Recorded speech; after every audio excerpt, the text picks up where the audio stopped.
It's an honor to have all of you here. It's an honor to have Batch 8 here. It's an honor.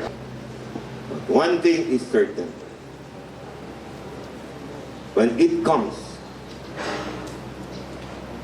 and calls for a decision, it was a no-brainer because you will be able to benefit from pneumococcal and for the rollout.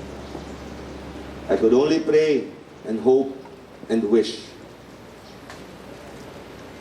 that after the vaccination, all will be well.